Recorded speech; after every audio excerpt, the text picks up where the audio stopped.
وعدہ کرو تو اس کے خلاف نہ کرو، اگر غصہ آئے تو زبان سے بیہودہ بات نہ نکالو۔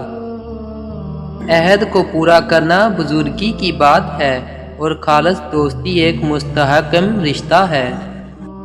وفائے عہد ایک گناہ بخشش ہے اور بخشش ایک بہت بڑی فضیلت کی بات ہے۔ اپنے عہد و پیمان کو مضبوط رکھ اور خاکساری اختیار کر کہ تو فلاح پائے۔ جو شخص اپنے وعدے کو ٹالتا رہتا ہے وہ اگر پورا بھی کرے تو اس میں کچھ لطف نہیں ہوتا۔ جو شخص لوگوں کے ساتھ اپنے عہد کی پوری وفاداری کرتا ہے وہ ان میں گزیدہ ہونے کے لائق اور مستحق ہو جاتا ہے۔ جو شخص وعدہ خلافی کرتا ہے وہ عہد و پیمان کو پورا کرنے والا نہیں، اور جو شخص اپنی عادات کی پیروی کرتا ہے وہ درجات عالیہ حاصل نہیں کر سکتا۔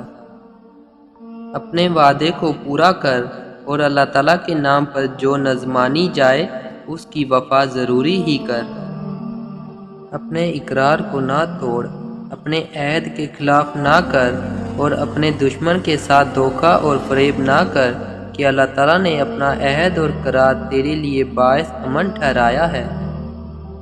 جس چیز کو پورا نہ کر سکے اس کا وعدہ نہ کر اور جس چیز کو نبھا نہ سکے اس کی ذمہ داری نہ اٹھا۔ اپنے عہد و پیمان کو وفاداری کے ساتھ محفوظ رکھ کہ اس کے عوض بہت اچھا بدلہ ملے گا۔ جس کام کے کرنے کا اپنی جان پر بھروسہ نہ ہو اس کا وعدہ نہ کر۔